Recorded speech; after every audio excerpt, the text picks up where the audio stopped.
আসসালামু আলাইকুম guys, welcome to ভূত আড্ডা। শুরু হয়ে গেল ভূত আড্ডার আরও একটি নতুন এপিসোড। আর বরাবরের মতোই সাথে আছি আমি ইমরান আইস খান। আজকে আপনারা শুনতে চলেছেন ভূত আড্ডার 53তম এপিসোড। আজকের এপিসোডে আপনাদের জন্য নিয়ে এসেছি একটি সুদীর্ঘ ঘটনা। আজকে যেহেতু সোমবার, আর সোমবার মানেই আমাদের সবার প্রিয় আরাফাত ভাইয়ের রাত। তো আজকে আপনারা শুনতে পারবেন আরাফাত ভাইয়ের গুরু জগন্নাথ তান্ত্রিকের অসাধারণ একটি ভয়ঙ্কর ঘটনা। আশা করি আজকের ঘটনাটি আপনাদের অনেক বেশি ভালো লাগবে, কেননা ঘটনাটি এইভাবে সাজিয়েছেন আরাফাত ভাই। তো মূল ঘটনায় যাওয়ার আগে আপনাদেরকে বলতে চাই, আপনারাও যদি আমাদেরকে ঘটনা পাঠাতে চান সেই ক্ষেত্রে কিন্তু আপনাদের কাছে দুইটি বই আছে। প্রথমত আপনারা সরাসরি আমাদেরকে হোয়াটসঅ্যাপে নক দিতে পারেন, আর হোয়াটসঅ্যাপ নাম্বারটি আমাদের ডেসক্রিপশন বক্সে দেওয়া আছে। এছাড়াও আপনারা চাইলেই কিন্তু আমাদেরকে সরাসরি ইমেলের মাধ্যমেও ঘটনা পাঠাতে পারেন, আর ইমেল অ্যাড্রেসটি হচ্ছে bhutadda.stories@gmail.com। আপনাদের জানাশোনা সেরা ভয়ের ঘটনাটি আমাদেরকে লিখে পাঠান। আপনাদের ঘটনার অপেক্ষায় রইলাম। তো আর বেশি কথা বাড়াবো না, চলেন হারিয়ে যাই গুরু জগন্নাথ তান্ত্রিকের অসাধারণ সেই ঘটনাটিতে।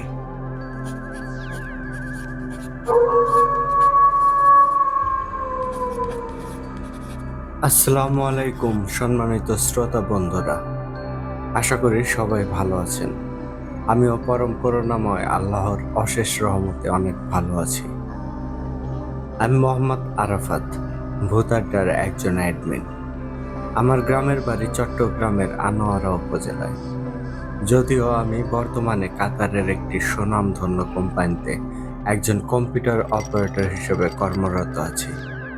প্রিয় শ্রোতা বন্ধুরা, আজকে আপনাদের জন্য যে ঘটনাটি লিখে পাঠালাম, ঘটনাটি আর কারো নয়, সবার প্রিয় গুরু জগন্নাথ তান্ত্রিকের একটি ঘটনা। আশা করছি আজকের ঘটনাটি অনেক বেশি উপভোগ্য হবে। তাই চলুন কথা না বাড়িয়ে সরাসরি ঘটনায় প্রবেশ করি। বলছেন গুরু জগন্নাথ।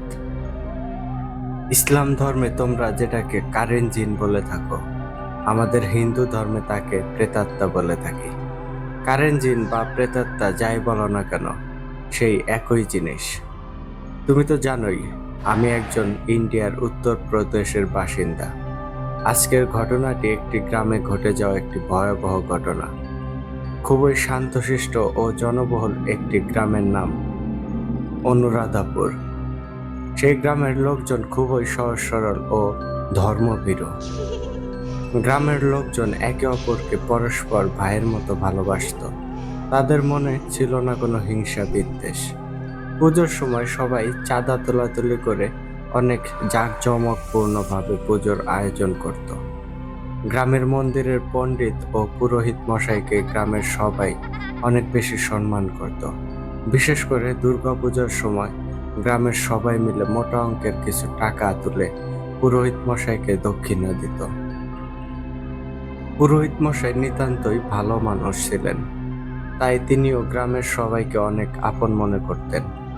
তাই তিনিও সবার বিপদে আপদে এগিয়ে আসতেন। অনুরাধাপুর গ্রামের সন্তান রঞ্জিত, স্বপন, কেশব ও সাধন। মূলত এই চারজন একে অপরের খুব ভালো বন্ধু। তারা চারজনই কেবল ক্লাস 9-এ পড়েছে। পরিবার থেকে ভালো শিক্ষা পাওয়ার কারণে তারা অনেক বেশি ধর্মপ্রাণ ছিল। তারা সবসময় ধর্মচর্চায় লিপ্ত ছিল আর মন্দিরের সেবায় নিজেদেরকে নিয়োজিত রাখত।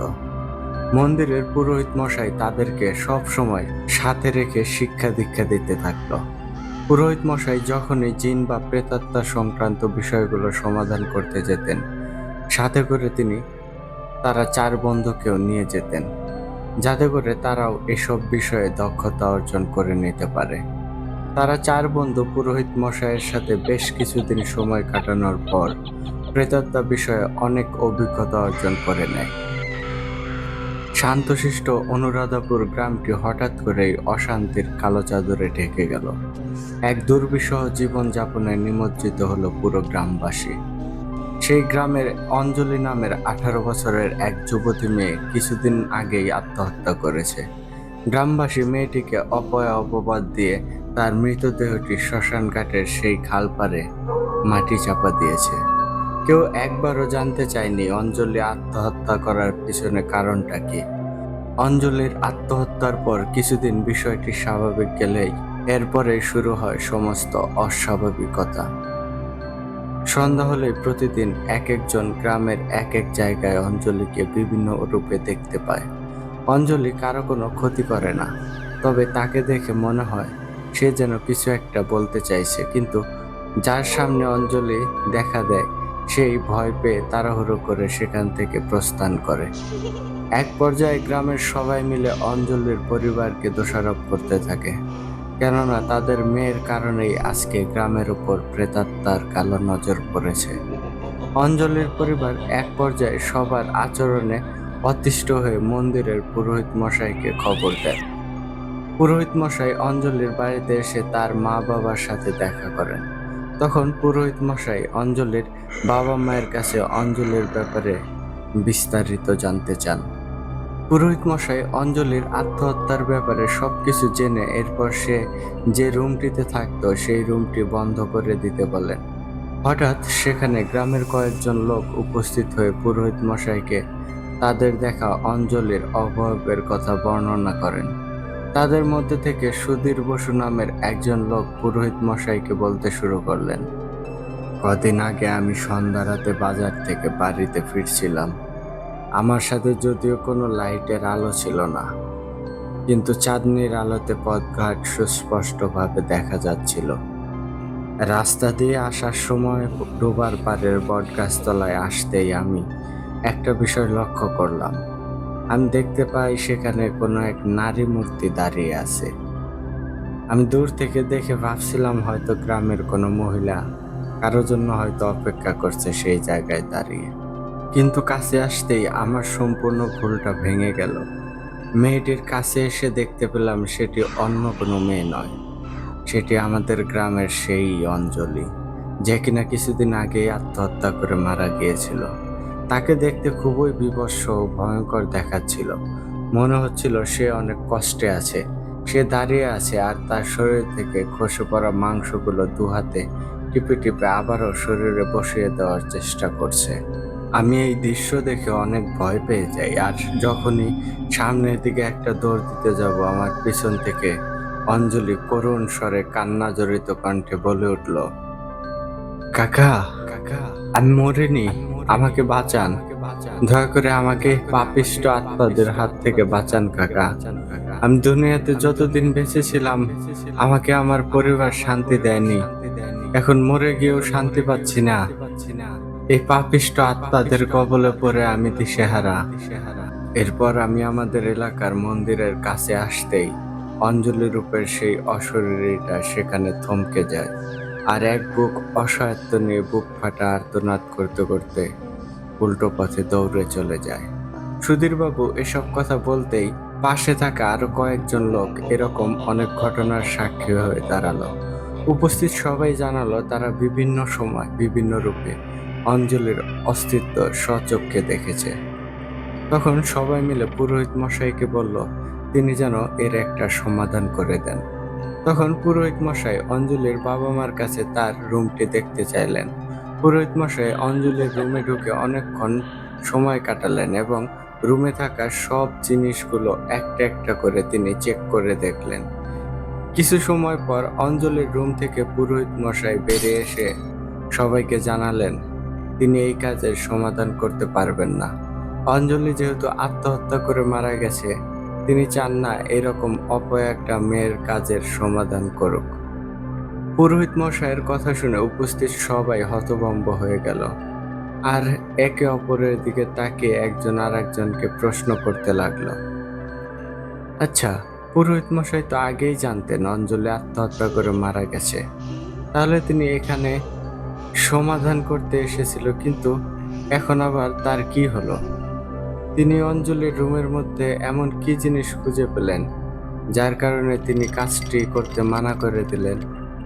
তখন অঞ্জলির বাবা মা সহ উপস্থিত সবার মনেই একটাই জিনিস ঘুরপাক খেয়ে যাচ্ছিল, পুরোহিত মশাই কেন এই কাজ করতে অস্বীকার জানালো।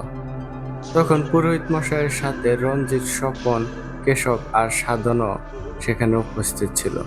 তারা তাদের শিক্ষা জীবনে কখনো দেখেনি পুরোহিত মশাই কোনো কাজের সমাধান না করে ফিরে আসছে। কিন্তু পুরোহিত মশাই আজকে অঞ্জলির এই বিষয়টা সমাধান করতে না পারার কারণে তারাও অনেক বেশি কৌতূহলী হয়ে উঠল। তারা চার বন্ধুর মনে একটাই প্রশ্ন বারবার ঘুরপাক খাচ্ছিল, কেন তাদের পুরোহিত মশাই এই কাজটি করতে মানা করে দিল। তারা মন্দিরে ফিরে গিয়ে পুরোহিত মশাইকে অঞ্জলির সমস্যার ব্যাপারে জিজ্ঞেস করলো, আর পুরোহিত মশাই কেন এই সমস্যাটির সমাধান না করে চলে আসলো তার ব্যাপারেও জানতে চাইল। তখন পুরোহিত মশাই তাদের উদ্দেশ্য করে এইটুকুই বলল, তোমরা এখনো পুরোপুরি জ্ঞান অর্জন করতে পারোনি। তোমরা এসব বিষয় নিয়ে বেশি মাথা ঘামানোর দরকার নেই। আমি অঞ্জলির ব্যাপারে ভয়াবহতা উপলব্ধি করতে পেরে এই কাজ না করে দিয়েছি। তাই আমি চাই না তোমরাও এই বিষয়টা নিয়ে আর বেশি কথা বলে নিজেদের সময় নষ্ট করো। তারা চার বন্ধু পুরোহিত মশাইয়ের কাছ থেকে গ্রহণযোগ্য কোনো উত্তর না পেয়ে তাদের ওই কাজের ব্যাপারে আগ্রহ ও কৌতূহল দুটোই বেড়ে গেল। তখন তারা নিজেদের মধ্যে কথা বলে সিদ্ধান্ত নিল তারা চার বন্ধু মিলে অঞ্জলির সমস্যাটির ব্যাপারে আরো তথ্য আদায় করে তাদের অর্জিত জ্ঞান দ্বারা এই সমস্যার সমাধান করার চেষ্টা করবে। আর এই কাজে তারা সফল হলেই তাদের গ্রামে সুনাম ছড়িয়ে পড়বে, আর তাদের কর্মদক্ষতা কতটা অর্জিত হয়েছে তারও প্রমাণ হবে। এরপর দিন থেকেই তারা চার বন্ধু গ্রামের যে লোকগুলো রাত বিরাতে অঞ্জলির মৃত্যুর পর তার অবয়বের সম্মুখীন হয়েছে সেই লোকগুলোর সাথে এক এক করে কথা বলা শুরু করলো। আর লোকগুলোর সাথে কথা বলে জানতে চাইলো তারা কি কি দেখেছে এবং তখন তার রূপ কেমন ছিল। সবার বর্ণনা অনুযায়ী তারা চার বন্ধু এক এক করে সমস্যার মূল উদ্ঘাটন করতে চেষ্টা করলো। তারা চার বন্ধু মিলে পুরোহিত মশাইয়ের অজান্তে অঞ্জলির বাবা মার সাথে কথা বলে তাদের বাড়িতে এক রাত হাওয়ানের মাধ্যমে যজ্ঞ করে অঞ্জলির অশরীরীটিকে হাজির করে সমস্ত সমস্যার সমাধানের চেষ্টা করবে বলে সম্মত হলো। বলে রাখা ভালো, হাওয়ান হচ্ছে হিন্দুদের এরকম শক্তিশালী পূজার আয়োজন। পুরোহিত মশাইয়ের অজান্তে তারা চার বন্ধু সবকিছুর ব্যবস্থা করে পরের দিন রাতে হাওয়ানের আয়োজন করবে বলে সিদ্ধান্ত নেয়। কিন্তু তারা কেউ তখনও জানতো না তাদের জন্য সামনে কোন ভয়ঙ্কর পরিস্থিতি অপেক্ষা করছে। সেদিনের মতো তারা চার বন্ধু যে যার মতো ঘরে চলে গেল, আর রাতে খাওয়া দাওয়া করে সেই রাতে তারা বিছানায় গিয়ে মনে মনে অনেক বেশি উত্তেজনা অনুভব করলো, কেননা তারা জীবনে এই প্রথম সমস্যার সমাধানের জন্য হাওয়ানের ব্যবস্থা করতে যাচ্ছে। এসব ভাবতে ভাবতে তারা একসময় ঘুমিয়ে পড়ল। মাঝরাতে রঞ্জিতের ঘুম ভেঙে যায় কেশবের ডাকে। রঞ্জিত ঘরের সামনের দরজার বাইরে দাঁড়িয়ে কেশব করুণ সুরে ডাকছে, রঞ্জিত, রঞ্জিত, বেরিয়ে আয়, আমি তোর জন্য অপেক্ষা করছি। আমাদের জরুরি কাজ আছে, তোকে এক্ষুনি যেতে হবে। কেশবের এরকম করুণ ও ব্যস্তময়ী কণ্ঠ শুনে রঞ্জিত বেশি কিছু চিন্তা না করেই তাড়াহুড়ো করে ঘর থেকে বেরিয়ে পড়ল। রঞ্জিত বাইরে এসে দেখতে পেল কেশব তার সামনে দাঁড়িয়ে আছে আর বলছে তাকে এক্ষুনি যেতে হবে। রঞ্জিত কোথায় যাবে জিজ্ঞেস করলেও কেশবের উত্তরে কোনো কিছুই বলল না, শুধু সামনের দিকে হেঁটে চলে যেতে লাগলো। রঞ্জিতের এই ব্যাপারটা ভালো লাগলো না, তারপরেও বন্ধুত্বের খাতিরে কেশবের পেছন পেছন হেঁটে পথ আগাতে লাগলো। রঞ্জিত দেখতে পেল সে এখন গ্রামের দক্ষিণে পরিত্যক্ত বাড়িটি ছাড়িয়ে শত বছরের পুরনো সেই বটগাছটি রয়েছে ঠিক তার নিচে এসে দাঁড়িয়েছে। বটগাছটি এত বেশি প্রাচীন ও এত বেশি বড় যে তার ডালপালা অনেক দূর দূরান্ত পর্যন্ত গিয়ে ছড়িয়ে পড়েছে, যার কারণে এমন চাঁদনির আলোতেও সেই গাছের ছায়ার কারণে চারপাশে একটা আলো আঁধারি পরিবেশ তৈরি করেছে। তখন রঞ্জিত দেখতে পেল বটগাছের গোড়ায় একটা বিশাল দেহী মানব আকৃতির কিছু একটা উল্টো মুখ করে বসে আছে, আর রঞ্জিতের ঠিক সামনেই দাঁড়িয়ে আছে কেশব। তখন রঞ্জিত সেই বিশাল দেহী জন্তুটিকে দেখে কেশবকে জিজ্ঞেস করলো, কিরে দোস্ত, এই রাতের বেলায় তুই আমাকে কেন এখানে নিয়ে এলি? আর সামনে যাকে দেখতে পাচ্ছি সেটাই বাকে। ঠিক তখনই রঞ্জিতের সামনে থাকা কেশব দেখতে দেখতে মুহূর্তের মধ্যেই তার রূপ পরিবর্তন করে একটা বীভৎস জানোয়ারের রূপে পরিণত হলো।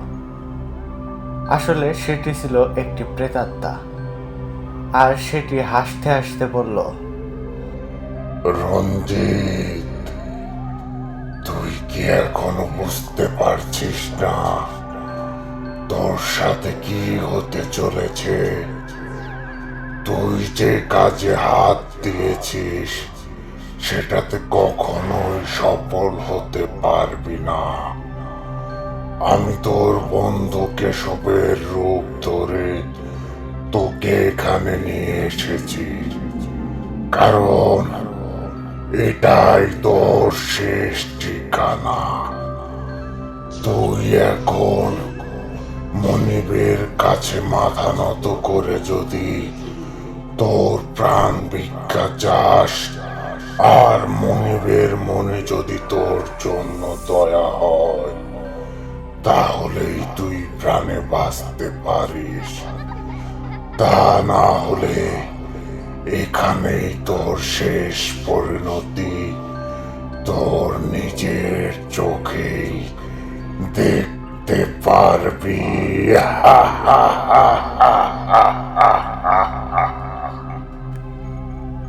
রঞ্জিতের তখন আর বুঝতে বাকি রইল না তার সাথে কি ঘটতে চলেছে।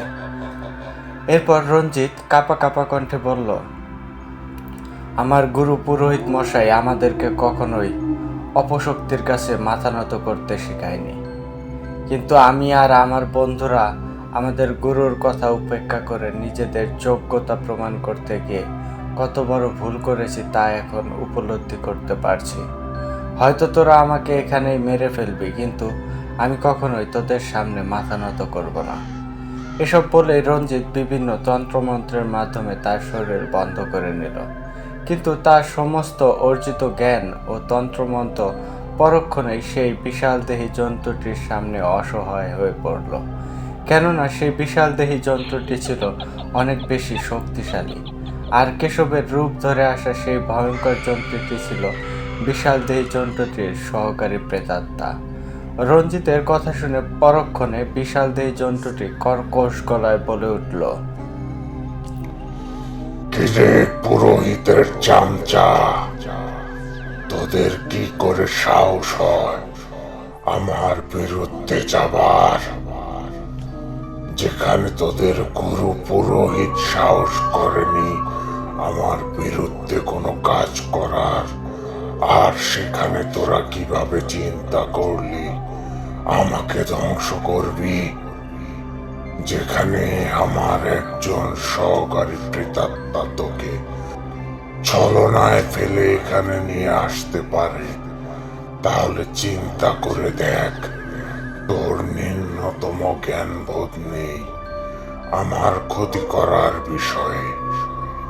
তুই কোনো চিন্তা করিস না, তোর বাকি বন্ধুদেরকেও তোর সাথে নরকে পাঠানোর ব্যবস্থা করেছি। তোর বন্ধু কেশবকেও আমি ডেকে পাঠিয়েছি, একটু পরেই সেও এখানে এসে হাজির হবে। কিন্তু আফসোস, তুই তার মুখখানাও দেখতে পারবি না, কারণ তোকে এখন ওই নরকে পাঠানোর ব্যবস্থা করছি। এরপরেই রঞ্জিত পিছনে ফিরে গ্রামের দিকে দৌড়াতে চেষ্টা করলো। সেই ভয়ঙ্কর জন্তুটি রঞ্জিতকে পেছন থেকে খপ করে ধরে শূন্যে তুলে একটা আছাড় মারে মাটিতে। এরপর রঞ্জিতের দুই পা দুদিকে ধরে টান দিয়ে ছিঁড়ে ফেলে, আর সেই মুহূর্তেই রঞ্জিতের সেখানেই তার শেষ নিঃশ্বাস ত্যাগ করে। অন্যদিকে কেশব তার ঘরে ঘুমাচ্ছিল। ঘরের দরজার সামনে বাহির থেকে রঞ্জিতের শব্দ শুনে কেশবের ঘুম ভাঙে। কেশব ঘুম থেকে উঠে বেশি কিছু চিন্তা না করেই বন্ধু রঞ্জিতের ডাকে সাড়া দিয়ে বাহিরে বের হয়ে আসে। ঘুম ঘুম চোখে কেশব রঞ্জিতকে উদ্দেশ্য করে বলে, কিরে দোস্ত, এত রাতে তুই এখানে কেন আসলি? কিন্তু কেশবের তখনও তার সামনে থাকা রঞ্জিতের রূপী সেই প্রেতাত্মার বিষয়ে কোনো ধারণাই নেই। তখন রঞ্জিত রূপী সেই প্রেতাত্মা বলে উঠল, বন্ধু, তাড়াতাড়ি আয়, স্বপন বিপদে আছে, আমাদের গিয়ে স্বপনকে বাঁচাতে হবে। স্বপনের বিপদের কথা শুনে কেশব আর বেশি কিছু চিন্তা না করে রঞ্জিতের পেছন পেছন হাঁটতে শুরু করলো। কেশব মন্ত্রমুগ্ধের মতো কোনো একটা ঘোরের মাঝে এসে রঞ্জিতের পিছু পিছু হাঁটতে লাগলো। এক সময় খেয়াল করলো সে এখন ঠিক গ্রামের দক্ষিণে সেই বটগাছতলায় এসে হাজির হয়েছে। বটগাছতলায় আসতেই সে কোনো কিছুর সাথে হোঁচট খেয়ে পড়ে যায়। আর তখনই সে চাঁদনির আলোতে খেয়াল করে এটা তার বন্ধু রঞ্জিত রক্তাক্ত অবস্থায় মরে মাটিতে পড়ে আছে। সে ভাবলো রঞ্জিত যদি এখানে মৃত অবস্থায় পড়ে থাকে তাহলে সে এতক্ষণ যার সাথে এসেছে ওটা কে ছিল। তখনই সে রঞ্জিত রূপী জানোয়ারের দিকে তাকাতেই দেখতে পেল সে আস্তে আস্তে ভয়ঙ্কর একটি পিশাচের রূপ নিল। কেশব এটা দেখে আর বুঝতে বাকি রইল না তার সাথে কি হতে চলেছে। সে আসলে ঘর থেকে বের হয়ে কত বড় ভুল করেছে। ঠিক পর মুহূর্তে সেই পিশাচটি বলে উঠল, কিরে, তোর বন্ধুর লাশ খুঁজে পেয়েছিস? চিন্তা করিস না, তোর বাকি বন্ধুরাও এক এক করে তোর পিছনে আসছে। এখন তোর বন্ধু রঞ্জিতের মতো তোকেও একবারে শেষ সুযোগ দিতে চাই। তুই যদি আমার মনিবের কাছে ক্ষমা প্রার্থনা করিস তাহলে তোর জান ভিক্ষা দিতে পারি। এই বলে পিশাচটি একটা বীভৎস হাসি দিয়ে তার মনিবের দিকে ইশারা করে কেশবকে দেখতে বলে। তখন কেশব দেখতে পেল তার সামনেই বটগাছের গোড়ায় দৈত্যাকার একটি জন্তু বসে আছে আর কেশবের দিকে তাকিয়ে একটা বিশ্রী হাসি দিল।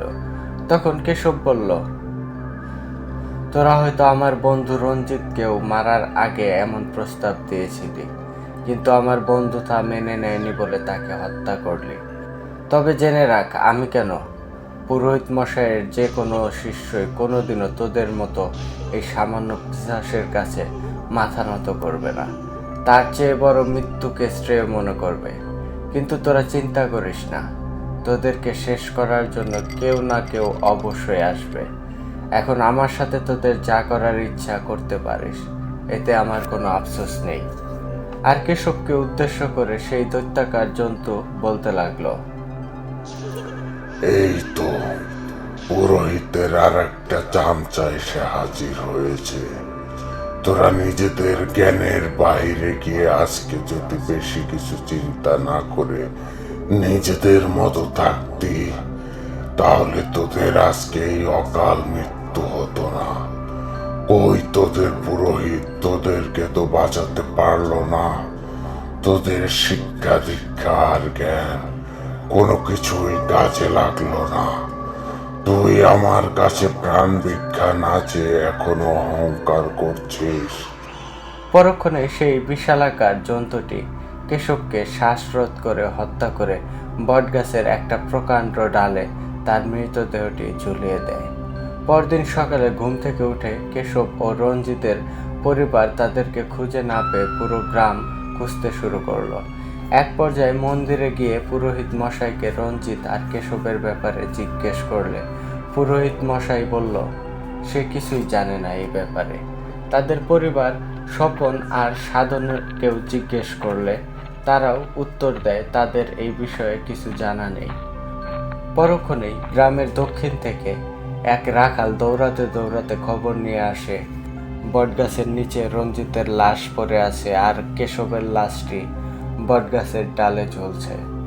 মূলত রাখাল তার গরু নিয়ে সেদিন মাঠে যাওয়ার সময় এই বিষয়টি নজরে আসে, তাই সে তৎক্ষণাৎ এটি দেখে ভয়ে পেয়ে খবর নিয়ে আসলো। মুহূর্তের মধ্যেই এই মর্মান্তিক খবর পুরো গ্রাম ছড়িয়ে পড়ল।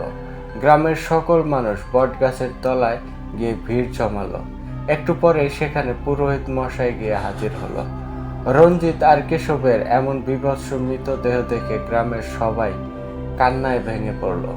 পুরোহিত মশাই তখন সমস্যার কিছুটা আঁচ করতে পেরে স্বপন আর সাধনের দিকে সন্দেহের দৃষ্টিতে তাকালো। পরক্ষণে পুরোহিত মশাই সবাইকে সান্ত্বনা দিয়ে রঞ্জিত আর কেশবের মৃতদেহ বাড়ি নিয়ে যাওয়ার পরামর্শ দিল। সাধনার স্বপন তাদের বন্ধুদের এমন বিভৎস মৃতদেহ দেখে তাদের বুক কম্পন সৃষ্টি হলো। তারা কিছুটা হলেও অনুমান করতে পারলো আসলে তাদের বন্ধুদের সাথে কেন এমনটা ঘটল। তখন গ্রামবাসীরা আর দেরি না করে রঞ্জিত আর কেশবের শেষকৃত্য সম্পন্ন করল।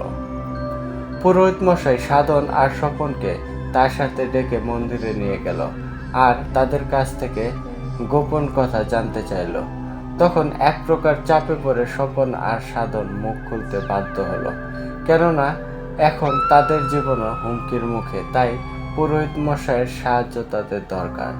তখন স্বপন পুরোহিত মশাইকে অঞ্জলির বাড়িতে হাবন করার ব্যাপারে জানালো। স্বপনের কথা শুনে পুরোহিত মশাই অনেক রাগান্বিত স্বরে বলল, যেখানে আমি কাজ না করে চলে এসেছি, তোমরা কিভাবে সাহস করো এই কাজ হাতে নেওয়ার? তখন স্বপন আর সাধন পুরোহিত মশাইয়ের কাছে ক্ষমা চেয়ে বলতে লাগলো, গুরুজি, আমাদেরকে ক্ষমা করে দিন। আমরা আসলে বিষয়টি ভালোভাবে বুঝতে পারিনি।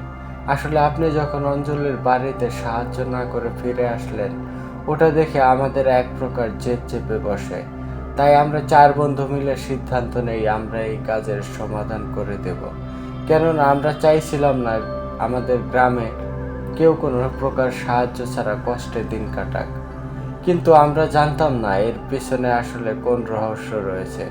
গুরুজি, এখন কেবল আপনিই পারেন আমাদের রক্ষা করতে, কেননা ওই শয়তান রঞ্জিত আর কেশবকে মেরে ক্লান্ত হবে না। আমরা যেহেতু তাদের সাথে জড়িত ছিলাম, তাই সে আমাদেরকেও মেরে ফেলতে চাইবে।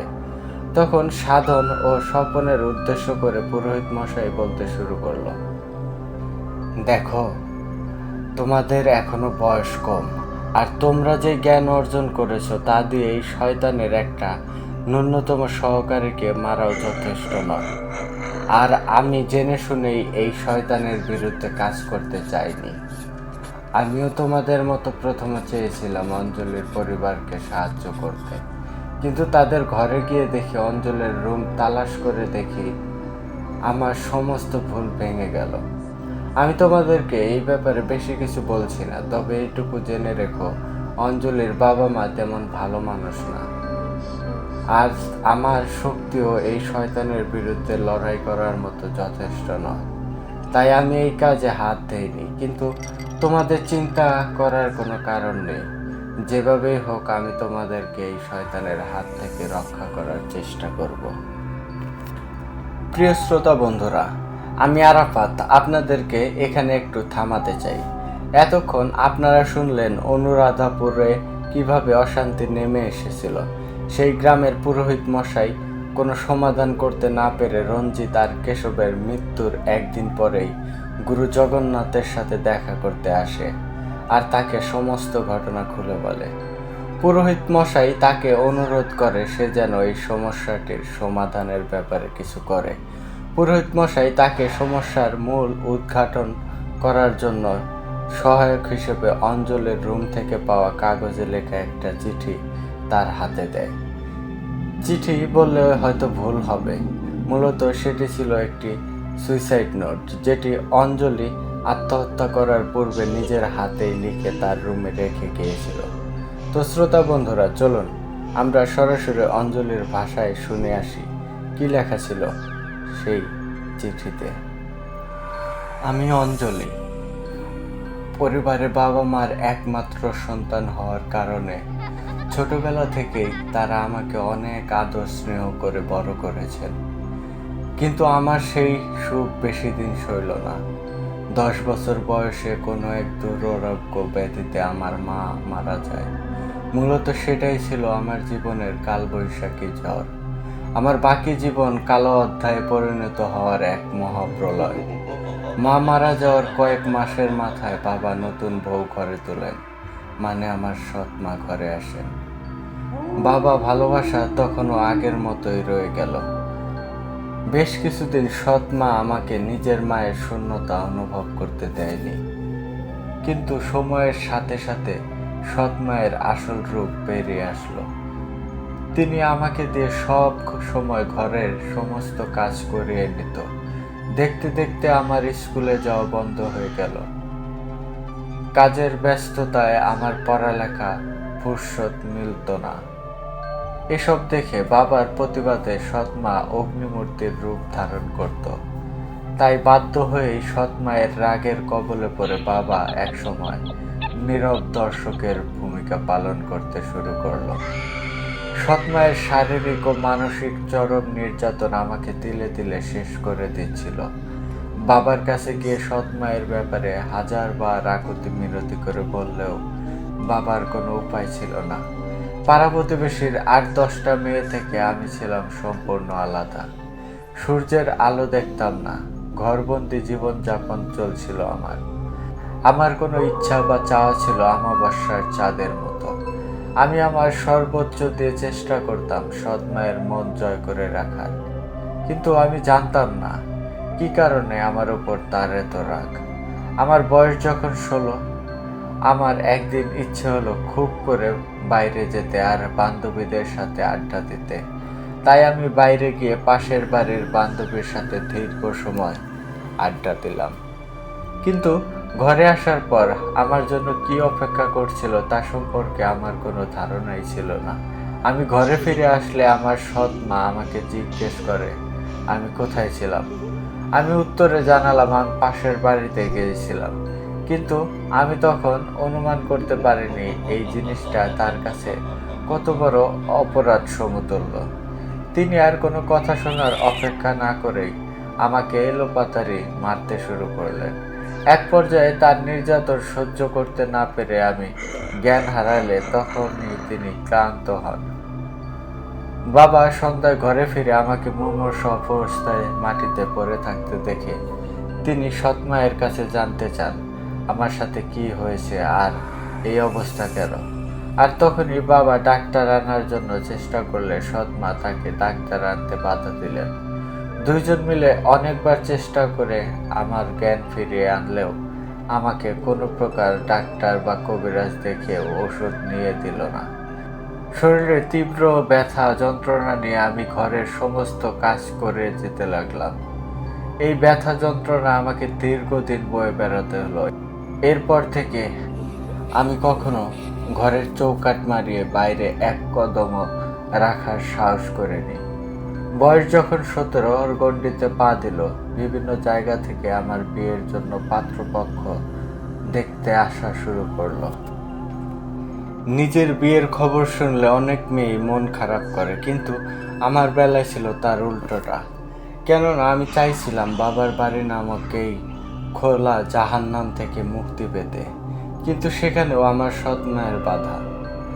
আমার এখনো বিয়ের বয়স হয়নি, এরকম একটা অজুহাত দিয়ে আমাকে বিয়ে দিতে দিচ্ছিল না।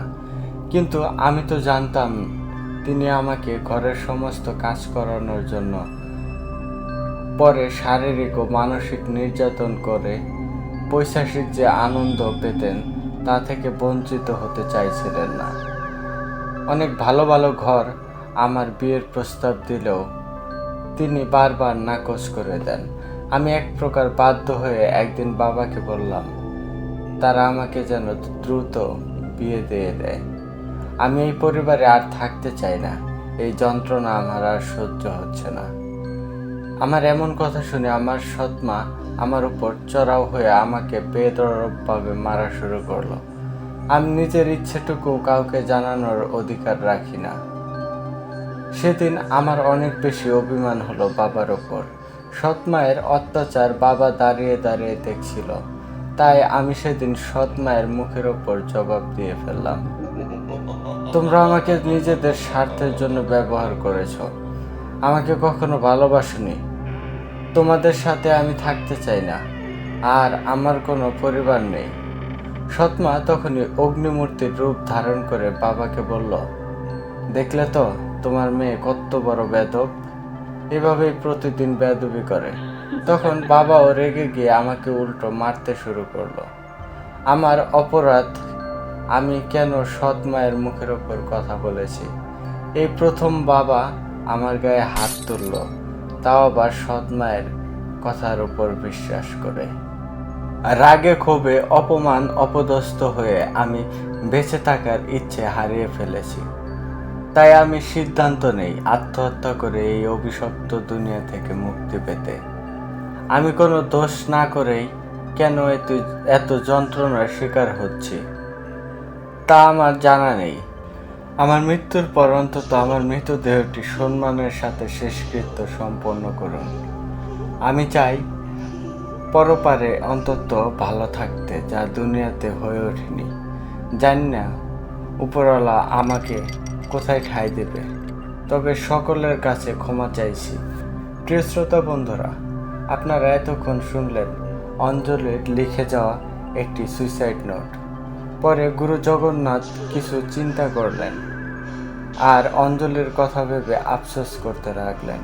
তিনি সিদ্ধান্ত নিলেন পরদিনেই অনুরাধাপুর গ্রামে গিয়ে বিষয়টা খতিয়ে দেখবেন। তো চলুন এবার শুনে আসি গুরু জগন্নাথের মুখ থেকে বাকি ঘটনা। পরদিন সকালে আমার প্রয়োজনীয় সকল জিনিসপত্র একটা ব্যাগে গুছিয়ে নিয়ে অনুরাধাপুর গ্রামে উপস্থিত হলাম। সেখানে গিয়ে পুরোহিত মশাইয়ের সাথে কথা বললাম। তখন পুরোহিত মশাই মন্দিরের একটা কাজে ব্যস্ত থাকার কারণে স্বপন আর সাধনকে আমার সাথে দিয়ে বলল অঞ্জলির বাড়িতে নিয়ে যেতে। অঞ্জলির বাড়িতে ঢুকতেই আমার শরীরটা কেমন যেন ভারী হয়ে আসলো, আর তার সাথে চারপাশের পরিবেশ আমাকে একটা রহস্যময় আভাস দিয়ে গেল। আমি গিয়ে অঞ্জলির মা বাবার সাথে দেখা করলাম। তখন তারা আমাকে অঞ্জলির ব্যাপারে সব কিছু আড়াল করলো। শুধুমাত্র বলল গ্রামের মানুষ যে অঞ্জলির অশরীরীকে দেখতে পাচ্ছে আর বিরক্ত হয়ে তাদের অভিযোগ জানাচ্ছে, এই কারণেই তারা পুরোহিত মশাইকে এর একটা সমাধান করতে বলেছিল। কিন্তু পুরোহিত মশাই সেটা না করে কি বুঝে চলে গেলেন। আর তার পরবর্তী যখন রঞ্জিত, কেশব, স্বপন, সাধন চার বন্ধু মিলে এর একটা সমাধান করতে চেয়েছিল, সেদিনই রঞ্জিত আর কেশবের মৃতদেহ পাওয়া গেল। এমন সময় আমি অঞ্জলির মা বাবাকে থামিয়ে দিয়ে বলি, হয়েছে, আপনাদের আমাকে আর কিছুই বোঝাতে হবে না, আমি নিজেই বাকিটা দেখে নিচ্ছি। তখন আমি অঞ্জলির রুমে গিয়ে ঢুকে দরজা লাগিয়ে দিলাম। স্বপন আর সাধনকে বাইরে দাঁড়িয়ে থাকতে বললাম। এরপর আমি মন্ত্র জপ করতে শুরু করলাম আর আমার আধ্যাত্মিক জ্ঞান দ্বারা আমার সহকারী জিন দ্রাবিনকে সেখানে উপস্থিত হওয়ার আহ্বান জানালাম। একটু পরেই দ্রাবিন রুমে এসে হাজির হলে তাকে আমি অঞ্জলি ও তার পরিবারের অতীত সম্পর্কে দেখতে বললাম। তখন দ্রাবিন বলল, ঠিক আছে গুরু, আপনি এখন অগরি বাবার শেখানো আধ্যাত্মিক মন্ত্র জপ করতে করতে চোখ বন্ধ করে অতীত দেখার চেষ্টা করুন। বাকিটা আমি আমার মতো করে আপনাকে দেখানোর চেষ্টা করছি। পরক্ষণেই আমি চোখ বন্ধ করে অগরি বাবার শেখানো আধ্যাত্মিক মন্ত্র জপ করতে থাকি আর আমার সামনেই অঞ্জলি ও তার পরিবারের অতীত ভেসে ওঠে। দ্রাবিন আমাকে সব কিছুর সাথে এক এক করে পরিচয় করিয়ে দিচ্ছিল। আমি চোখের সামনে যা কিছু দেখতে পাচ্ছিলাম অঞ্জলির পরিবারের সেই অতীত বর্ণনা করছি। ছোটবেলা থেকেই অঞ্জলি খুবই আদুরে ছিল। তার মা বাবা তাকে অনেক স্নেহ ভালোবাসা দিয়ে বড় করতে লাগলো। তার বাবা মায়ের মধ্যে ছিল অনেক মিল মহব্বত। তাদের মধ্যবর্তী সংসার হলেও কোনো কিছুর অভাব ছিল না, কারণ তাদের ভালোবাসাই ছিল তাদের অভাব পূরণের একমাত্র হাতিয়ার। এমন সুখের সংসার ও সম্পত্তির লোভে অপরদিকে অঞ্জলির কাকার মনে হিংসা এক চরম পর্যায়ে জন্ম নিল। তাই তার কাকা কোনোভাবেই অঞ্জলির পরিবারের এমন সুখ মেনে নিতে পারছিল না। অঞ্জলির মা বাবা অঞ্জলিকে এত বেশি ভালোবাসত, যার কারণে তারা আর কোনো সন্তান নেওয়ার চিন্তাও করেনি। অঞ্জলির প্রতি তার বাবা মায়ের এমন ভালোবাসাই হয়ে দাঁড়ালো তাদের শত্রুর মানে বাবলার জন্য মোক্ষম সূচক। অঞ্জলির কাকা অঞ্জলির পরিবারের শান্তি বিনষ্ট করে তার স্বার্থ হাসিল করতে উদ্দেশ্য প্রণোদিতভাবে অঞ্জলির পরিবারের ওপর শক্তিশালী এক কালো জাদুর আশ্রয় নেয়। বলে রাখা ভালো, অঞ্জলির কাকার নাম ছিল বাবলা। সেই বাবলা একদিন এক দুষ্ট তান্ত্রিকের সাহায্যে অঞ্জলির পরিবারের ওপর কালো জাদু করে কিছু মিষ্টি নিয়ে আসে তাদেরকে খাওয়ানোর জন্য। সে মন্দির থেকে আনা পুজোর প্রসাদ বলে অঞ্জলির পরিবারে সেই মিষ্টিগুলো সবাইকে খেতে বলে। বাবলা 3 জনের জন্য 3টা মিষ্টি দিয়েছিল। ভাগ্যক্রমে সেই সময় অঞ্জলি আর তার বাবা ঘরে না থাকার কারণে অঞ্জলির মা মিষ্টিগুলো হাতে নিয়ে একটা খেয়ে দেখল। মিষ্টিগুলো তার কাছে অনেক বেশি স্বাদের মনে হলো, আর সে বেশি কিছু চিন্তা না করেই একাই 3টা মিষ্টি খেয়ে নেয়। আর তার ওই ফলস্বরূপ অঞ্জলির মায়ের ভেতর দুরারোগ্য ব্যাধির সৃষ্টি হয়, আর সেই দুরারোগ্য ব্যাধির কারণে কিছুদিনের মাঝেই তার মৃত্যু হয়। কিন্তু সবাই মনে করে অঞ্জলির মায়ের মৃত্যু স্বাভাবিক। এদিকে অঞ্জলির বাবা আবারও বিয়ে করে অঞ্জলির সৎ মাকে ঘরে তোলে। কিন্তু অঞ্জলির সৎ মা ছিল আসলে একজন ভালো মনের মানুষ, যার কারণে বিয়ের পর কিছুদিন অঞ্জলিকে সে নিজের মেয়ের মতো করেই ভালোবেসেছিল। অপরদিকে অঞ্জলির কাকা মানে বাবলা অনেক বেশি অবাক হয়ে যায় আর দুশ্চিন্তায় পড়ে যায়। কেননা তার কালো জাদুর মিষ্টি খেয়ে অঞ্জলির মা মারা গেলেও অঞ্জলি ও তার বাবা কেন মারা গেল না এই ভেবে সে অতিষ্ঠ হয়ে পড়ে। তাই সে আবারও দুষ্ট তান্ত্রিকের কাছে গিয়ে সমস্ত কিছু খুলে বললে আর অঞ্জলির বাবা ও অঞ্জলি কেন মারা গেল না এই বিষয়ে জানতে চায়। তখন সেই দুষ্ট তান্ত্রিক তার জিনের মাধ্যমে খবর নিয়ে জানতে পারে অঞ্জলির বাবা ও অঞ্জলি তাদের কালো জাদুর প্রসাদ না খাওয়ার কারণেই তারা বেঁচে আছে। এসব শুনে বাবলা আবারও রেগে গিয়ে তান্ত্রিককে বলে তাদের ওপর যেন পুনরায় কালো জাদু করা হয়। তান্ত্রিক এবার একটা শক্তিশালী কালো জাদু করে। সে এমনভাবে পৃথক কালো জাদু করে যেন অঞ্জলিকে তার বাবা ও সৎমা কোনোভাবেই দেখতে না পারে, আর অঞ্জলি যেন তার বাবা মায়ের ওপর অতিষ্ঠ হয়ে নিজেই আত্মহত্যা করে। বিশেষ করে অঞ্জলির বাবা ও সৎ মায়ের ওপর এমন এক জাদু করে যেন তারাও অঞ্জলির মৃত্যুর পর ধুকে ধুকে মরে যায়, আর যেন অঞ্জলির পরিবারকে গ্রামের সবাই অবহেলা আর অবজ্ঞা করে, যাতে করে অঞ্জলির পরিবার একসময় একেবারেই নিশ্চিহ্ন হয়ে যায়। আর কোনো বাধা ছাড়াই নির্দ্বিধায় বাবলা অঞ্জলির বাবার সকল সম্পত্তি হাতে নিতে পারে। এতে করে বাবলার চাল কেউ বুঝতে পারবে না, আর বাবলা যদি অঞ্জলির বাবার সম্পত্তি ভোগ করে গ্রামবাসীও কিছুই বলবে না। সেই তান্ত্রিক অঞ্জলির বাবা মায়ের নামে যে কালো জাদু করেছে সেটি করা হয়েছে একটি মাছের মাধ্যমে। তান্ত্রিক মাছটির গলায় একটি পিতলের তাবিজ বেঁধে দিয়েছে। মাছটি যতদিন বেঁচে থাকবে অঞ্জলির বাবা মাও ততদিনই বেঁচে থাকবে। এসব দেখতে দেখতে হঠাৎ রুমের বাহিরে থেকে চিৎকার শুনে আমার ধ্যান ভেঙে যায়। অঞ্জলির বাবা মার রুমের বাহির থেকে চিৎকার দিয়ে আমাকে বলছে আমি রুমের ভেতর কি করছি, আর এখানে এত নীরবতা কেন, আমার কোনো সমস্যা হয়েছে কিনা। তখন আমি তাদের সান্ত্বনা দিয়ে বলি কোনো সমস্যা হয়নি, আমি ঠিক আছি, একটু পরেই আমি আসছি, তাদের চিন্তা করার কারণ নেই। পরক্ষণে আমি আমার সাহায্যকারী জিন দ্রাবিনকে বললাম আচ্ছা সব কিছুই দেখলাম আর বুঝলাম, কিন্তু আমার একটা জিনিস মাথায় আসছে না, অঞ্জলির মৃত্যুর পরেও কেন তাকে রাতের বেলায় অশরীরী রূপে গ্রামের সবাই দেখছে। তখন আমার সাহায্যকারী জিন দ্রাবিন বলল গুরু, আপনি তো জানেন কোনো আত্মহত্যা করা মানুষের আত্মা এই দুনিয়া ছেড়ে যেতে চায় না। বেশিরভাগ আত্মহত্যাকারী মানুষের আত্মা অনেক সময় প্রেতাত্মায় পরিণত হয়, কিন্তু অঞ্জলির আত্মা বা অঞ্জলি চেয়েছিল মৃত্যুর পর শান্তিতে থাকতে আর এই দুনিয়ার মায়া ছেড়ে চলে যেতে।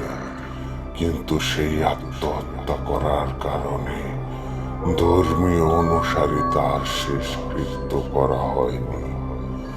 আর এই শেষকৃত্য না করার জন্য গ্রামবাসীকে উস্কে দিয়েছিল অঞ্জলির চাচা বাবলা। কেননা এটাও ছিল দুষ্ট তান্ত্রিকের একটা চাল। তান্ত্রিকের সাথে থাকা প্রেতাত্মাগুলোকে তান্ত্রিক মাঝে মাঝে মানুষের আত্মা ভোগ দিয়ে সন্তুষ্ট রাখে। আর তান্ত্রিক চেয়েছিল অঞ্জলির আত্মাকে সেই প্রেতাত্মাদের সঁপে দিতে। আর সে যেই চাল বানিয়েছে বাবলার মাধ্যমে সেটাও সফল হয়। আর গ্রামবাসী ও অঞ্জলির বাবা মা বেশি কিছু চিন্তা না করে বাবলার ফাঁদে পড়ে অঞ্জলির শেষকৃত্য না করে গ্রামের দক্ষিণে বট গাছের নিচে তাকে মাটি চাপা দেয়। আর দুষ্টতান্ত্রিকের সেই প্রেতাত্মাগুলো অঞ্জলির অতৃপ্ত আত্মাকে তাদের বশে নিয়ে নেয়। কিন্তু অঞ্জলির আত্মা চেয়েছিল মৃত্যুর পর মুক্তি পেতে, তবে এই দুষ্ট প্রেতাত্মাদের কবলে পড়ে তার সম্ভব হয়নি। তাই অঞ্জলির অশরীরী রাতের বেলায় গ্রামের সবাইকে দেখা দিত আর সাহায্যের জন্য মিনতি করত। কিন্তু গ্রামের মানুষ তার বীভৎস রূপ দেখে তার কথা শুনতে চাইতো না। ভয় পেয়ে সেখান থেকে চলে আসত, যার কারণে অঞ্জলি তার চাওয়াটা বলতে পারত না।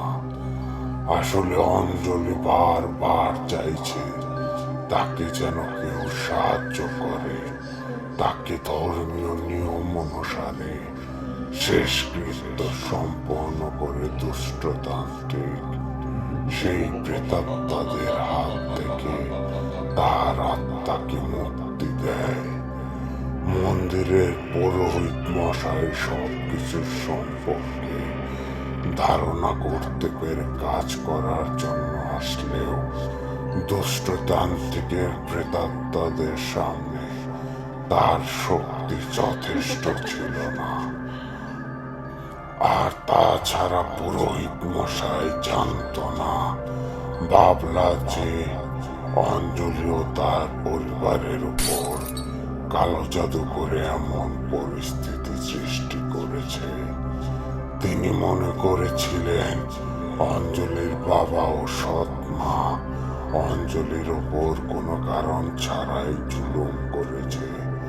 তাই তিনি কিছুটা তাদের ওপর রাগ করেও এই কাজে হাত দেয়নি। আর সেজন্য ওই পুরোহিত মশাইও সাধন ও স্বপনকে বলেছিল অঞ্জলির বাবা মা তেমন ভালো মানুষ না। তখন আমি দ্রাবিনকে জিজ্ঞেস করলাম, আমাকে এখন কি করতে হবে? আমি কিভাবে অঞ্জলির আত্মাকে মুক্ত দিতে পারি? আর কি করলে অঞ্জলির বাবা ও সৎ মায়ের ওপর থেকে বাবলার করা কালো জাদু তুলে নেওয়া যাবে? তখন দ্রাবিন আবারও বলতে শুরু করলো, গুরু, আপনি তো সব কিছুই শুনলেন। আপনি যদি এখন অঞ্জলির আত্মাকে মুক্তি দিতে চান, তাহলে প্রথমে সেই দুষ্টতান্ত্রিকের পোষা প্রেতাত্মাদের বিরুদ্ধে লড়াই করে ধ্বংস করতে হবে। যদি তা না করেন, তাহলে সে কিছুদিনের মধ্যেই স্বপন ও সাধনকে রঞ্জিত ও কেশবের মতো বীভৎসভাবে হত্যা করবে। আর এরা ধীরে ধীরে প্রশ্রয় পেয়ে গ্রামের উপর তাদের বিস্তার লাভ করবে। আগে আপনি সেই প্রেতাত্মাদের ধ্বংস করে দিন, এরপর যজ্ঞের আয়োজন করুন। আর আমি দুষ্টতান্ত্রিকের করা কালো জাদু সেই মাছটিকে উদ্ধার করে নিয়ে আসবো। এরপর চোখের মাধ্যমে আপনি কালো জাদু সম্পূর্ণভাবে নষ্ট করে দেবেন।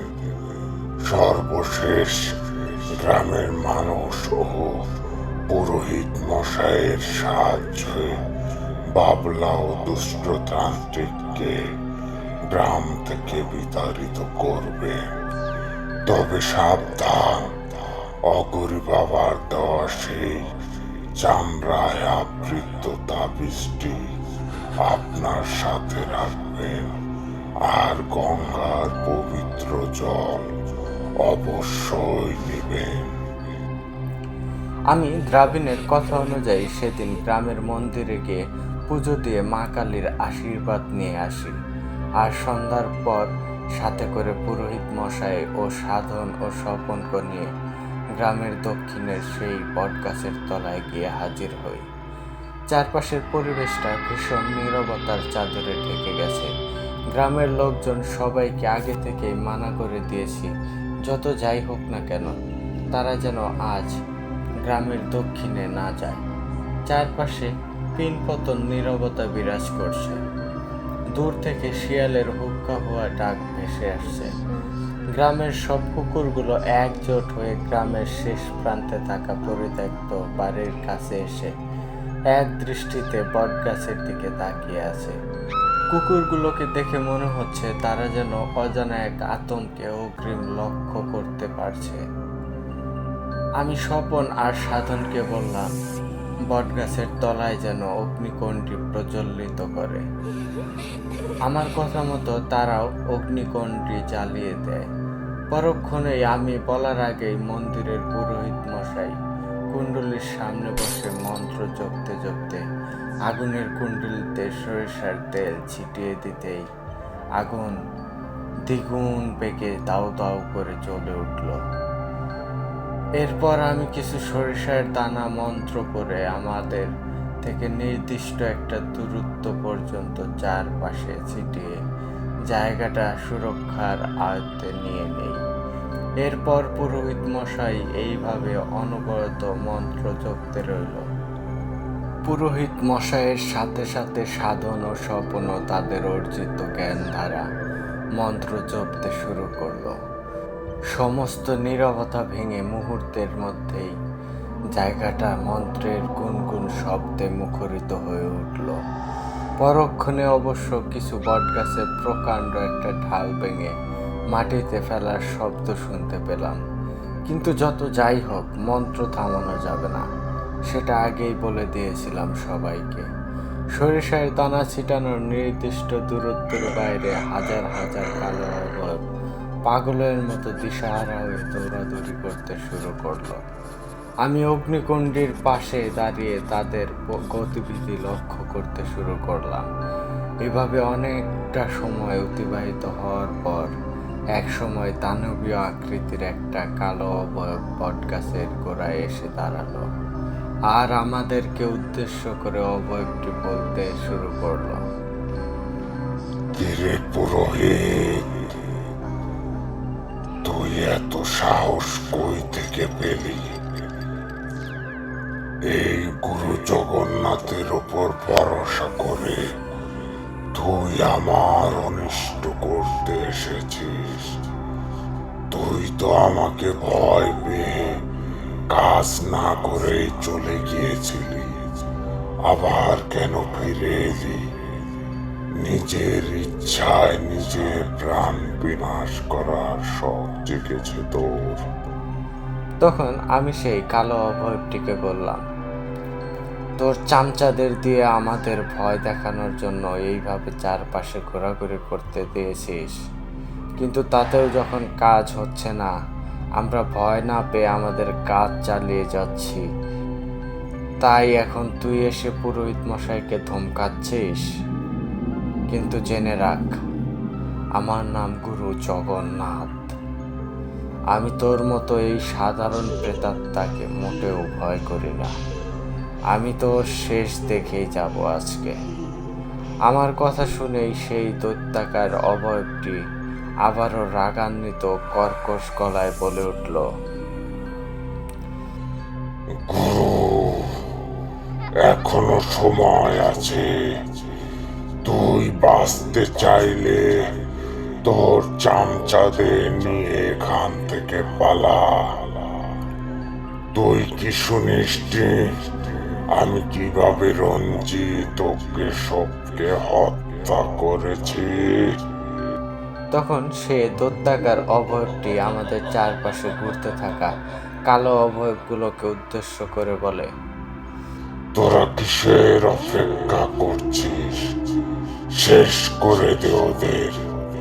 পরক্ষণেই হু হু করে সমস্ত কালো অবয়বগুলো বীভৎস একটা আওয়াজ করে যেই না আমাদের কাছে আসতে চাইল, তখনই সবগুলো অবয়ব আমাদের ছিটানো সরিষা দানার উপর পা রাখতেই মাটিতে লুটিয়ে পড়ল আর অদৃশ্য হয়ে হাওয়ায় মিলিয়ে গেল। এইটা দেখে আমার বুঝতে বাকি রইল না, সেই অবয়বগুলো আমার মন্ত্র পড়া সরিষার দানার সংস্পর্শ হতেই ওখানেই ধ্বংস হয়ে গেল। এসব দেখে আমি জোরে জোরে হাসতে লাগলাম আর সেই বিশাল আকার অবয়বটিকে উদ্দেশ্য করে বললাম, কিরে, তোর চামচারা এখন কোথায় গেল? এটাই কি তোর শক্তি? ঠিক তখনই সেই বিশালাকার অবয়বটি বটগাছের গোড়া থেকে একটা ফু দিয়ে আমাদের অগ্নিকণ্ড নিভিয়ে দিল আর পরক্ষণে আরেকটি ফু দিয়ে তার সেই পাশে থাকা সমস্ত সরিষা দানা আমাদের দিকে ছুড়ে দিল আর আমাদের দিকে তেড়ে এসে সাধনকে ধরে অনেক দূরে ছিটকে মারল। এরপর স্বপনকে হাতে নিয়ে অন্য পাশে ছিটকে মারল। যখনই সে পুরোহিত মশাইয়ের গায়ে হাত দিতে যাবে ঠিক তখনই আমি তার সামনে গিয়ে অঘরী বাবার দেওয়া চামড়ায় আবৃত তাবিজটি সেই অবয়বটির সামনে ধরতে সে অনেক দূরে গিয়ে ছিটকে পড়ল। পরক্ষণেই সে আবারও বেশি শক্তিশালী হয়ে একটা অপরিচিত ভয়ঙ্কর জানোয়ারের রূপ নিয়ে আমাদের আক্রমণ করতে আসবেই সেই মুহূর্তে দ্রাবিণ এসে হাজির হলো। দ্রাবিণ আমাদেরকে পিছিয়ে যেতে বলে সে নিজেই গিয়ে অবয়বটিকে গলা চেপে ধরে শূন্যে ভাসতে ভাসতে আকাশের দিকে অনেক উপরে নিয়ে গেল। একটু পরে দ্রাবিণের পায়ের তলায় সেই অবয়বটিকে নিয়ে দ্রুত গতিতে মাটিতে নেমে পড়ল। দ্রাবিণ এত দ্রুত উপর থেকে নেমে আসলো যে অবয়বটি মাটির অনেক নিচে চলে গেল। অবয়বটিকে নিয়ে দ্রাবিণ যেখানে মাটিতে নেমেছে সেখানে অনেক বড় একটা গর্তের সৃষ্টি হলো। এরপর দ্রাবিণ সেই গর্তের মধ্যে একটা আগুনের ফুলকি ছুরি মারে আর পরক্ষণেই সেখানে দাউ দাউ করে আগুন জ্বলতে শুরু করে আর সেই অভয় বিভৎস একটা চিৎকার সবাই শুনতে পেলাম আর আমি বুঝতে পারলাম অবয়বটি সেখানেই বিদায় হয়ে নরকে চলে গেল। তখন দ্রাবিণ আমাকে উদ্দেশ্য করে বলল, গুরু, এবার আপনারা যেতে পারেন। সাধন আর স্বপনকে তুলে নিয়ে গিয়ে চিকিৎসা করার। আশা করি তাদের খারাপ কিছু হয়নি। আর অঞ্জলির মৃতদেহটি তুলে নিয়ে গিয়ে শেষকৃত্য সম্পাদন করুন। আর যেভাবে বলেছিলাম সেভাবেই হারান করে কালো জাদুটি নষ্ট করুন। আমি চাই কালো জাদু সেই মাছটি খুঁজে নিয়ে আসি। এই বলে দ্রাবিণ সেখান থেকে অদৃশ্য হয়ে যায়। পরক্ষণেই পুরোহিত মশাই গিয়ে সাধনার স্বপনকে গিয়ে তুলে আনে আর আমার নজর যায় সেই বটগাছ তলায়। আমি দেখতে পেলাম সেখানে একটি যুবতী নারী অবয়ব একটি হাসি মাখা চেহারা নিয়ে আমার দিকে তাকিয়ে আছে। আমি বুঝতে পারলাম এটি আর কেউ নয়, এটি হলো সেই অঞ্জলি। এরপর সাধন ও স্বপনকে নিয়ে আমরা গ্রামে ফিরে আসি আর গ্রামের অনেক লোকজন ততক্ষণে অঞ্জলির বাড়ি এসে হাজির হয়। সবাই কৌতূহল হয়ে সবকিছু জানার জন্য অধীর আগ্রহে আমাদের দিকে তাকিয়ে থাকে।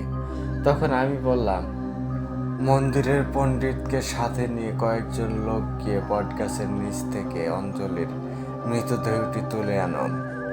আমরা আবারও নতুন করে ধর্মীয় নিয়ম অনুসারে অঞ্জলির শেষকৃত্য সম্পন্ন করব। তখন উপস্থিত কয়েকজন মিলে মন্দিরের পণ্ডিতকে নিয়ে অঞ্জলির মৃতদেহটি তুলে নিয়ে আসে। আমরা সবাই রাতের মধ্যে অঞ্জলির মৃতদেহের শেষকৃত্য সম্পন্ন করে আবারও বাড়িতে ফিরে আসলাম। শ্মশান থেকে ফিরে আসার সময় অঞ্জলির আত্মা আমাকে কানে কানে বলে গেল, ভগবান আপনার ভালো করুক। মানুষ ভগবানকে চোখে দেখেনি, কিন্তু আমি দেখেছি আপনাকে। আপনি মানুষ রূপী ভগবান। আপনার জন্য আমি আশীর্বাদ করি আপনি যেন এভাবে মানুষের উপকার করে যেতে পারেন। আর আমার এক বুক অভিমান ছিল আমার বাবা মায়ের প্রতি। আমি আমার ভুল বুঝতে পেরেছি। দয়া করে আপনি আমার বাবা মাকে বাঁচান, আর সেই দুষ্টতান্ত্রিক ও আমার কাকা বাবলা, তাদের শাস্তি নিশ্চিত করুন। এরপর গ্রামের মানুষকে নিয়ে আমি অঞ্জলির বাড়িতে হাবনের ব্যবস্থা করি। ততক্ষণে দ্রাবিণ এসে আমাকে কালো জাদুর সেই মাছটি দিয়ে যায়। আমি পুজোর দক্ষতার মাধ্যমে সবার উপস্থিতিতে সমস্ত কালো জাদু নষ্ট করে দেই, আর গ্রামের উপস্থিত সবাইকে বাবলার কুকর্মের ব্যাপারে জানাই। তখন সবাই ক্ষিপ্ত হয়ে বাবলা ও তান্ত্রিককে খুঁজতে শুরু করে, কিন্তু ততক্ষণে বাবলা ও সেই দুষ্ট তান্ত্রিক আমাদের গতিবিধি বুঝতে পেরে গ্রাম ছেড়ে পালিয়ে যায়। তখন অঞ্জলির বাবা ও সৎমা তাদের সাথে কি হয়েছে বুঝতে পেরে, আর অঞ্জলির সাথে কত বড় অমানবিক নির্যাতন তারা করেছে তা ভেবে অজরে কান্না শুরু করলো। গ্রামের সবাই তাদেরকে সান্ত্বনা দিল। এরপর আমি অনুরাধাপুর গ্রামের সবার কাছ থেকে বিদায় নিয়ে সেদিনকার মতো চলে আসলাম। কিন্তু পরবর্তীতে সেই গ্রামে আরো অনেক সমস্যার সমাধানের জন্য আমি গিয়েছিলাম। আমি এক এক করে আমার পরবর্তী ঘটনায় সবকিছু জানাবো। আজকের ঘটনা অনেক বেশি দীর্ঘায়িত হওয়ার কারণে এখানেই শেষ করলাম। তো প্রিয় শ্রোতা বন্ধুরা, গুরু জগন্নাথ তার ঘটনাটি এখানেই শেষ করেছিল। অবশ্যই তিনি অনুরাধাপুর গ্রামের আরো কিছু ঘটনা আমাকে বলেছে, যা আমি সময় স্বল্পতার কারণে প্রচার করতে পারছি না। তবে চিন্তা করার কারণ নেই, আমি ধীরে ধীরে এক এক করে অনুরাধাপুর গ্রামের সমস্ত ঘটনা লিখে প্রচার করার চেষ্টা করব। আমি মোহাম্মদ আরাফাত আজকের মতো এখানেই বিদায় নিচ্ছি। কথা হবে অন্য কোনো ঘটনায়। ততক্ষণ পর্যন্ত সবাই ভালো থাকুন, সুস্থ থাকুন, ভূত আড্ডার সাথে যুক্ত থাকুন। যারা চ্যানেলটিকে এখনো সাবস্ক্রাইব করেননি তারা দ্রুত সাবস্ক্রাইব করে বেল আইকনটি অন করে দিন, যাতে করে আমাদের ঘটনা প্রচার হলে সর্বপ্রথম আপনারা নোটিফিকেশন পেয়ে যান। আগামীতে গুরু জগন্নাথের আরো ভয়াবহ ঘটনা নিয়ে আসার চেষ্টা করব। আজকের মতো আমি বিদায় নিচ্ছি। আমি মোহাম্মদ আরাফাত, দোহা, কাতার।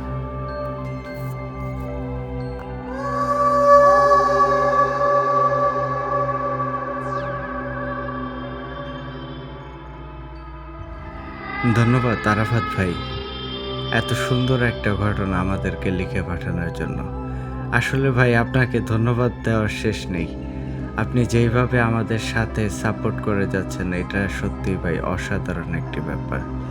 লিসেনার্সগণ, আপনারা হয়তো অনেকেই জানেন না, আরাফাত ভাই আমাদের চ্যানেলের অডিও এডিটিংয়ের প্রায় 90% এখন নিজের কাঁধে তুলে নিয়েছেন। আপনারা এখন যে ঘটনাগুলো শুনতে পাচ্ছেন এগুলো কিন্তু আরাফাত ভাইয়েরই এডিটিং করা। তো আশা করি আপনাদের এই ঘটনাগুলো অসম্ভব রকম ভালো লাগে বা ভালো লাগবে। তো প্রিয় লিসেনার্সগণ, আপনারা কিন্তু অবশ্যই কমেন্ট করে জানাবেন আরাফাত ভাইয়ের আজকের গুরু জগন্নাথ তান্ত্রিকের এই ঘটনাটি কেমন লাগলো। আপনাদের মূল্যবান মতামত আমরা পর্যবেক্ষণ করে থাকি। তো আপনাদের ভালো লাগুক খারাপ লাগুক সবটাই আমাদের সাথে শেয়ার করতে পারেন। আপনাদের ভালো কমেন্ট থেকে আমরা যেমন অনুপ্রেরণা পাই, তেমনি আপনাদের ধরিয়ে দেওয়া ভুল থেকে আমরা নিজেদেরকে শুধরানোর চেষ্টা করি, নিজেরা সেখানে ইমপ্রুভ করার চেষ্টা করি। তো অবশ্যই আপনারা কিন্তু কমেন্ট করবেন। তো এই ছিল আজকের আয়োজন। আর আপনারাও যদি আমাদেরকে ঘটনা পাঠাতে আগ্রহী হন, তাহলে সেই ক্ষেত্রে ডেসক্রিপশন বক্সে থাকা হোয়াটসঅ্যাপ নাম্বার এবং ইমেল অ্যাড্রেসে আপনাদের জানাশোনা সেরা ভয়ের ঘটনাটি আমাদেরকে লিখে কিংবা ভয়েস ক্লিপ আকারে পাঠিয়ে দিতে পারেন। তো আজকের মতো আমি ইমরান ইস খান এখানেই বিদায় নিচ্ছি। কথা হবে আগামী এপিসোডে নতুন কোনো ভয়ঙ্কর ঘটনা নিয়ে। টিল দেন সবাই ভালো থাকুন, সুস্থ থাকুন। আসসালামু আলাইকুম।